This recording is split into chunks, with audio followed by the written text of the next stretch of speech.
اقبال علیہ رحمہ نے کہا تھا، سید حجویر مخدوم امم، مرقد او پیر سنجر را حرم، خاک پنجاب از دم او زندہ گشت۔ پنجاب کی دھرتی کو جو ایمان کا چراغاں نصیب ہوا تو اس پاکیزہ وجود سے نصیب ہوا ہے۔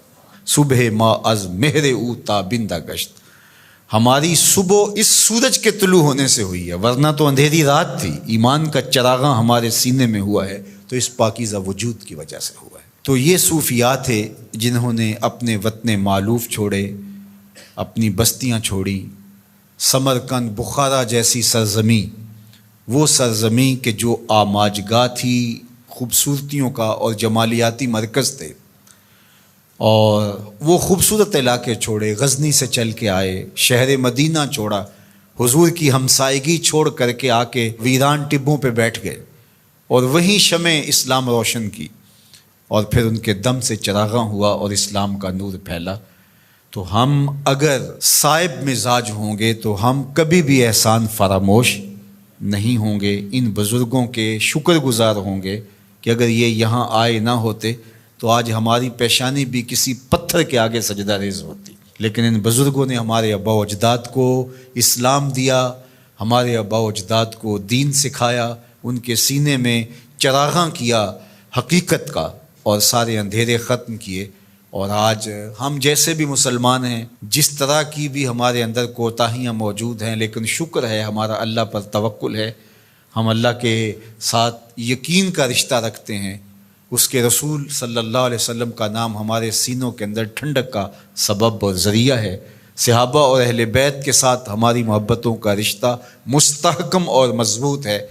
تو یہ ان پاک باز ہستیوں کی محنتوں کا ثمرہ ہے جو نصیب ہوا، اور آج ہم ان بزرگوں کے حضور اپنی عقیدتوں کا خراج پیش کرتے ہیں اور اپنی محبتوں کا نذرانہ پیش کرتے ہیں۔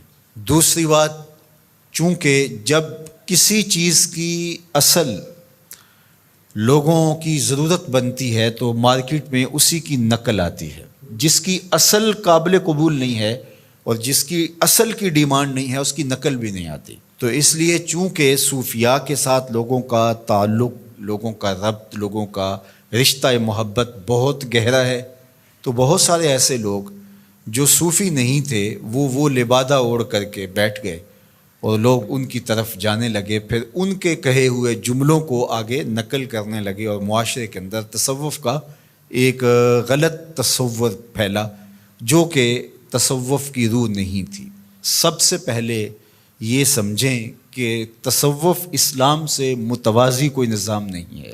اسلام کے مرتبہ احسان کو ہی تصوف کہا جاتا ہے۔ مرتبہ احسان کیا ہے؟ حضرت جبریل امین حضور کی خدمت میں حاضر ہوئے اور انہوں نے آ کے آقا کریم سے پوچھا کہ مل احسان، حضور احسان کیا ہے؟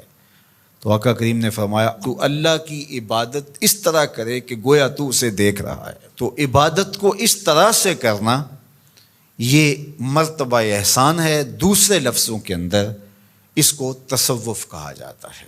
اگر آپ سے میں یوں کہوں کہ انما الاعمال بالنیات سے شروع ہونے والا سفر کأنک تراہ پہ ختم ہوتا ہے، اس سفر کا نام تصوف ہے۔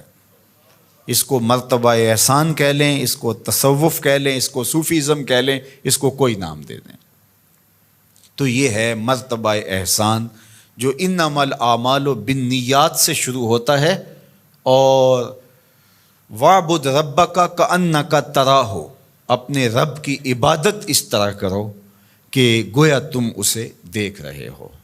تو یہ جتنا احساس انسان کے اندر راسخ ہوتا چلا جائے گا اس قدر وہ بڑا صوفی ہوگا۔